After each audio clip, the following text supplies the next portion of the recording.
The first time Olivia saw the house, it looked more abandoned than lived in.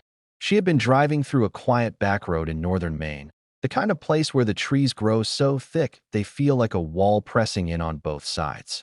Her phone had lost service miles back, and the GPS had given up before that. It was late in the afternoon, with a pale sun fighting through heavy gray clouds, and she had pulled over to stretch her legs. The house sat at the end of a narrow gravel path, half hidden by overgrown weeds. Its wooden siding had faded to a sickly gray, the windows either dark or shuttered, and the roof sagged slightly in the middle like a tired old man. Yet, despite its condition, something about it seemed watchful, as if it knew she had stopped to look at it. She told herself it was just curiosity that made her walk closer. Maybe it had once been a boarding house or a family's summer retreat left to rot in the woods. She noted how silent everything was. No birds, no breeze, not even the hum of distant traffic. The quiet pressed into her ears until she could hear the faint crunch of her own shoes on the gravel. A shiver ran up her spine, though the air wasn't particularly cold. When she reached the front gate, a rusted iron arch nearly swallowed by vines, she stopped. The gate was open, hanging loosely on its hinges, and beyond it the path wound up to a porch that sagged under the weight of moss. She hadn't meant to come this far, but there she was, staring up at the house as if waiting for it to notice her that a sound came from inside. It was faint, muffled, but unmistakable, a soft creak like footsteps on an old staircase. Olivia froze. It was impossible, she thought. No one could be living here. But the sound came again, a groan of wood under shifting weight. She peered through the shadowy windows but saw nothing except the warped reflection of herself standing in the fading light. A logical voice in her head whispered, an animal, maybe, a raccoon or a fox. Yet her chest tightened, and she felt the prickle of being watched from behind the glass. She pulled her jacket tighter and glanced back at her car, half hidden by the curve of the road. Going back suddenly seemed very wise, but the strangest thing happened when she turned to leave. From the corner of her eye, she saw the front door move. Just slightly, enough that she knew it hadn't been the wind. The door had opened an inch, the darkness inside yawning wider. Her pulse skipped, and her throat went dry. She didn't move, didn't breathe, until the door eased back into place as though nothing had disturbed it at all. Olivia stood there, gripping the straps of her bag, trying to decide if she had imagined the entire thing. But when she glanced down at the gate again, her heart stuttered. The iron gate, which had been sagging open when she arrived, was now shut. She backed away slowly, refusing to turn her back on the house. Step by step, she made her way to her car, fumbling for her keys with trembling fingers. Her eyes never left the porch, the dark windows, the silent door. By the time she got behind the wheel and locked it, her breathing had quickened into short, sharp gasps. The house sat in the dimming light, unchanged, silent, as if mocking her fear. She told herself again and again that she had only imagined the movement, the sound, the gate. But when she finally drove off, gravel spitting from her tires, she couldn't shake the image of the house watching her retreat. And even stranger, she swore she saw the faint flicker of a light come on in an upstairs window as she rounded the bend and lost sight of it. When the light went out, I couldn't move. My body felt locked in place, as if fear itself had frozen me. The only sound was the faint buzz in my ears and the drip of rain outside. But the shape at the window didn't vanish. It lingered, pale and distorted, half swallowed by darkness. I reached for my phone, but the screen stayed black no matter how many times I pressed it. The air was thick, metallic, almost electric. I could feel the hum of it deep in my teeth. Then, faintly, from the other side of the glass, came a sound, like someone exhaling through a smile. Slow, wet, intentional. I stumbled backward, bumping into the bed frame. My knees hit the carpet, and a cloud of dust rose around me. The whispering returned, threading through the silence. Not just one voice now. Several, layered and uneven, as if they were arguing quietly. I couldn't make out the words, but the tone was urgent, almost pleading. Then a knock. Gentle, rhythmic. 3 slow taps, the same as before. The face leaned closer, until I could see its eyes, colorless, glassy, staring straight through me. Every instinct screamed to run, but my legs wouldn't listen. I wanted to shout, to call for help, but something told me that if I made a sound, it would answer. The lamp on the nightstand flickered weakly, then blazed to life for half a second, long enough for me to see the truth. The window wasn't fogged from the rain. It was fogged from the inside. The condensation traced long, narrow streaks down the glass, like fingerprints sliding downward. The smiling face vanished, replaced by the reflection of the room, but not my reflection.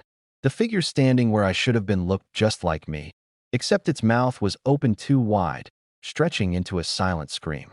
My breath caught in my throat, and the bulb shattered, plunging the room into total dark. Once more I grabbed my bag and bolted for the door.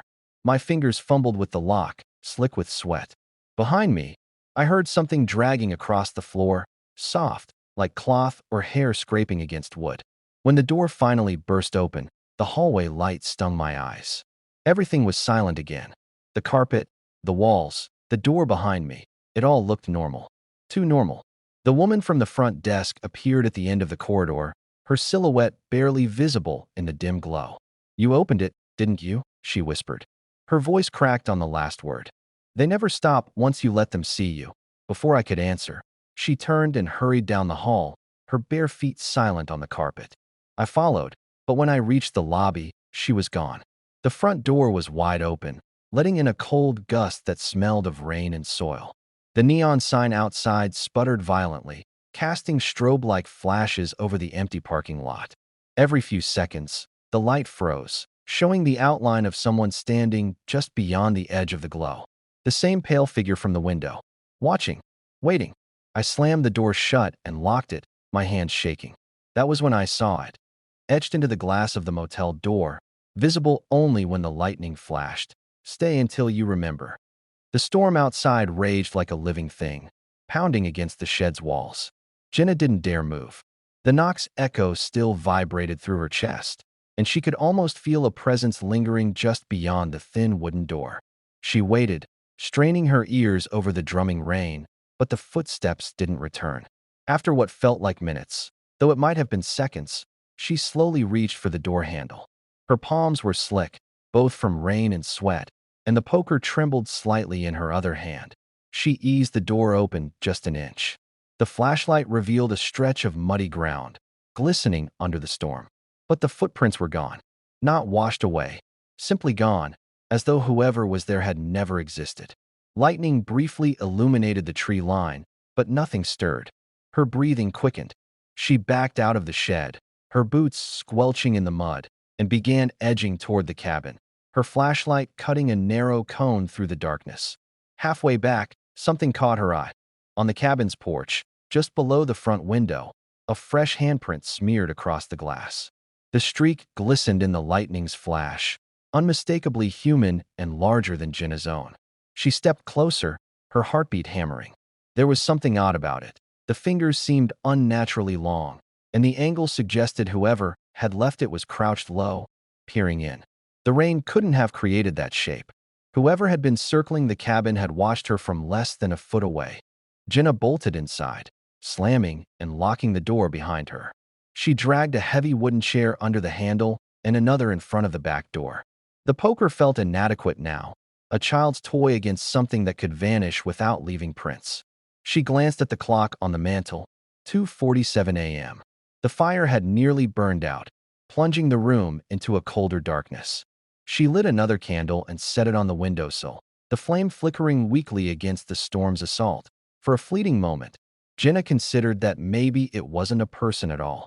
The pale face in the trees, the vanishing footprints, the perfectly timed knocks, it all felt calculated, but in a way that didn't fit any ordinary intruder. Her gaze drifted back to the smeared handprint on the porch window. The rain hadn't washed it away yet. As she stared, lightning split the sky once more, and she saw, just for an instant, another handprint appearing on the opposite side of the glass, fingers dragging slowly downward.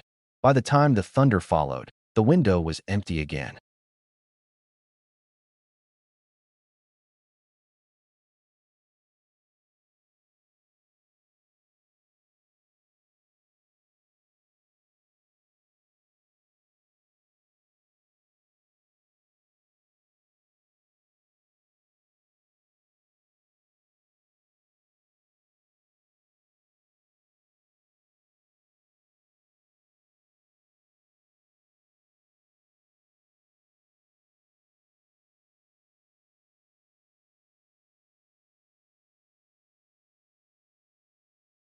Morning came without sunlight, only a pale gray glow that filtered weakly through the mist.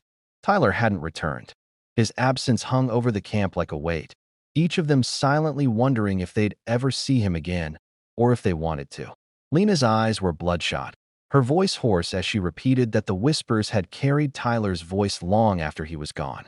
Marcus avoided her gaze, focusing instead on his camera. Alex, weary but determined, announced they would retrace their steps and find the main trail out.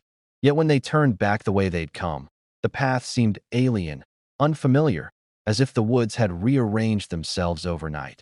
They hiked for hours, circling trees that felt like they were repeating, landmarks vanishing as though swallowed by the fog. At one point, Marcus marked a tree with his knife, an X carved deep into the bark. But less than an hour later, they stumbled back to the same tree, the carving warped into a spiral as though someone, or something, had altered it. "We're not lost," Lena whispered. "We're trapped." Alex tried to rally them, insisting they keep moving. But his own hands shook as he folded the useless map back into his pocket. As the day wore on, Marcus grew fixated on the spirals. He stopped often to photograph them, sketching them into his notebook with an obsessive energy that unsettled the others. "They're not random," he murmured. "They're placed almost like a map." Lena begged him to stop, but he didn't listen. At one point, she found him tracing the spirals with his finger, his eyes unfocused, lips moving as if reciting words she couldn't hear. Alex pulled him away sharply, snapping Marcus out of his trance, but the damage lingered in the silence that followed. That night, exhaustion overtook them. They pitched camp in a clearing that looked identical to the one before, though none of them admitted it. Sleep was fitful, broken by the now familiar sound of footsteps. This time, though, it wasn't just circling. The steps approached, halting just outside the tents. Lena clamped her hand over her mouth to stifle a scream. The crunch of leaves grew louder, closer, until it stopped directly in front of Alex's tent. He held his breath, every muscle locked. Then came the sound. Children's laughter, soft and high-pitched, echoing in the stillness by dawn. The fog had thinned just enough to see the clearing and the new carvings on the trees surrounding them. Not spirals this time, but crude stick-figure shapes, each one scratched deep into the bark. There were 4 of them. Lena counted twice, her stomach twisting as she realized the truth. The figures weren't random. They matched the number of hikers left. One had been crossed out with a jagged slash. Tyler. None of them spoke as they packed their things, but all of them knew. The forest was keeping track.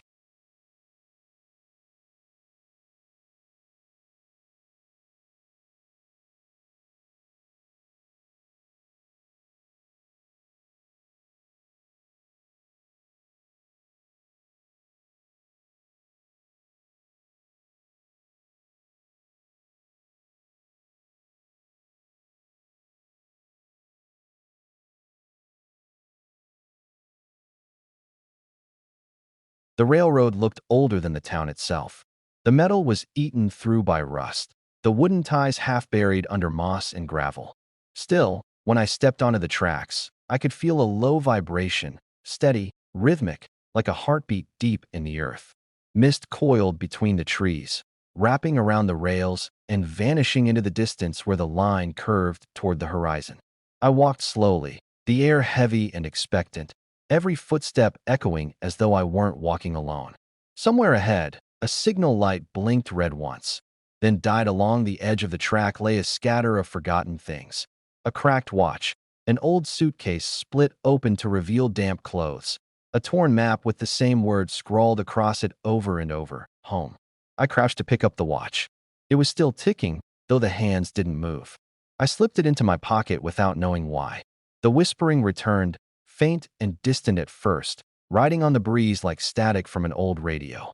The voices were repeating something, a phrase that overlapped and distorted until it became clear. Follow the line back. The tracks led me to a broken bridge spanning a shallow ravine. Below, water pooled dark and still, reflecting the overcast sky. On the opposite side stood another sign, faded, nearly swallowed by vines. I wiped the dirt away and froze. The sign read, "Welcome to Creepy Small, population 398. The same sign I'd passed when I entered the town. The same bullet hole in the S. The same crow perched on top. But that was impossible. I turned around, expecting to see the road behind me. Instead, the tracks stretched endlessly in both directions. Swallowed by fog, I followed the crow's gaze. It was staring down at something near the base of the sign, a rusted metal plaque nailed to the post. The words were almost illegible, eaten by time and grime, but I could make out a few lines. In memory of those lost in the derailment, August 17th, 1979. Beneath that, a list of names: Evelyn Cross, Thomas Keel, Daniel Mott, and one more that hadn't been there before, mine. The air went still. The whispering swelled around me again, voices overlapping like waves breaking on shore. I dropped to my knees, the world tilting sideways as if gravity had shifted. The realization hit me like cold water. I hadn't just found creepy small. I'd returned to it. The ground trembled, faint but steady. The vibration in the rails grew louder, sharper. I could hear the clatter of metal on metal, the sound of a train approaching. But there were no lights, no engine, no movement in the fog. The noise built until it filled the air, vibrating in my bones. Then, just as suddenly, silence. The crow shrieked and flew into the mist. In its wake, I heard a voice, not a whisper this time, but clear and close, right beside my ear. The train never leaves. Neither do we. When I turned, the tracks behind me were empty. But where my footprints had been moments ago, new ones appeared, leading back toward the town. The tracks eventually led me to a wide clearing where the mist thinned just enough to reveal what looked like an old station.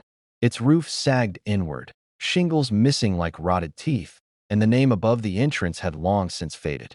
Still, I could make out the faint letters etched into the cracked wooden sign. Creepy small station. The building seemed impossibly old, older than the town, older even than the tracks themselves. As I approached, the wind shifted, carrying with it the faint sound of a train whistle, not sharp and modern, but deep, mournful, like it came from another century inside. Dust coated everything in a thick layer.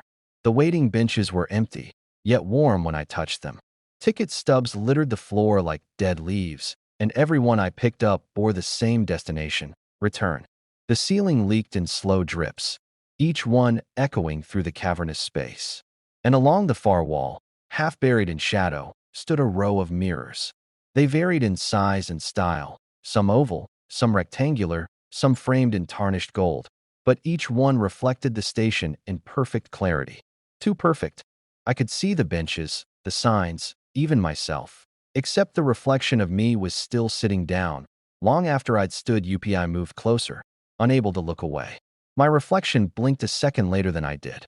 Its face was gaunter, its eyes deeper set, and its mouth was whispering something I couldn't hear. I leaned in, the glass fogging with my breath. Suddenly, the air behind me shifted.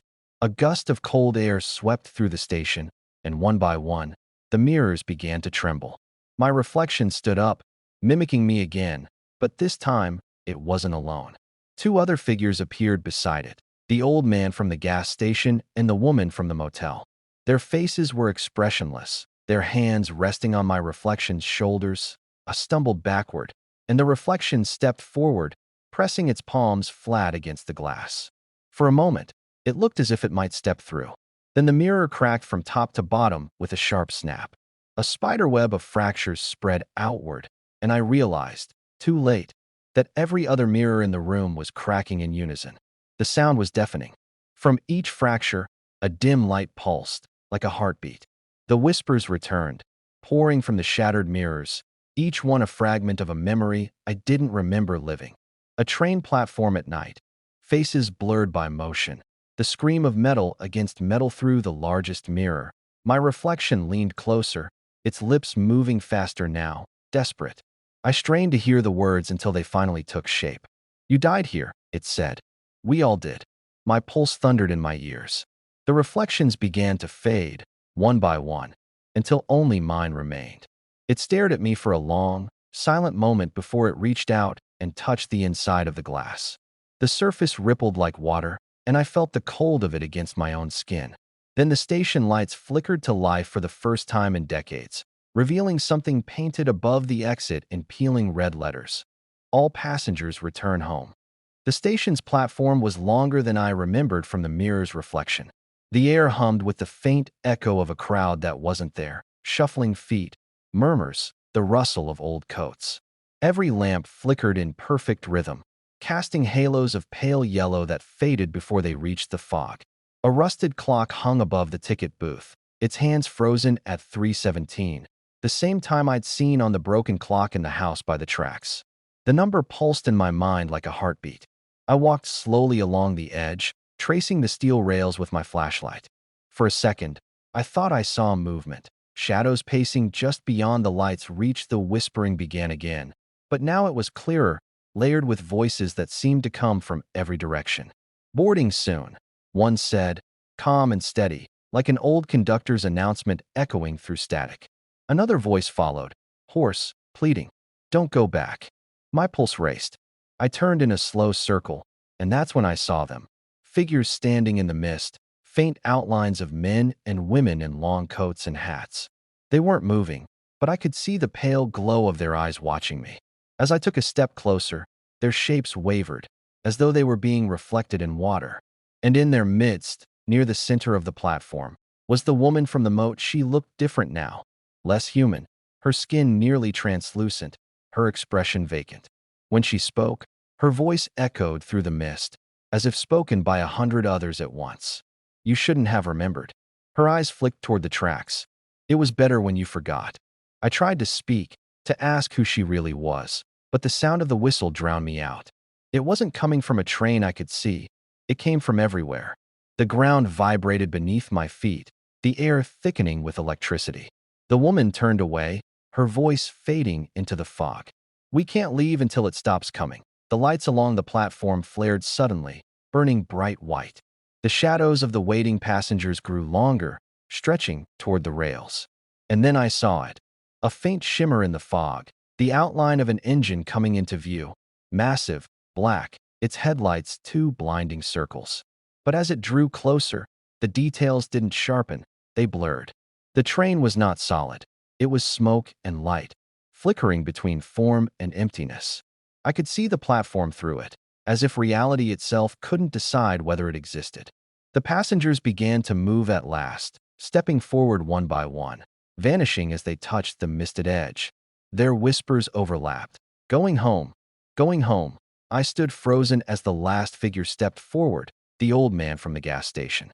He paused, turned to look at me, and for the first time, smiled without menace. You missed it once, he said softly. Don't miss it again. Then he stepped into the fog, and the sound of the train swelled until it felt like the air itself was tearing apart.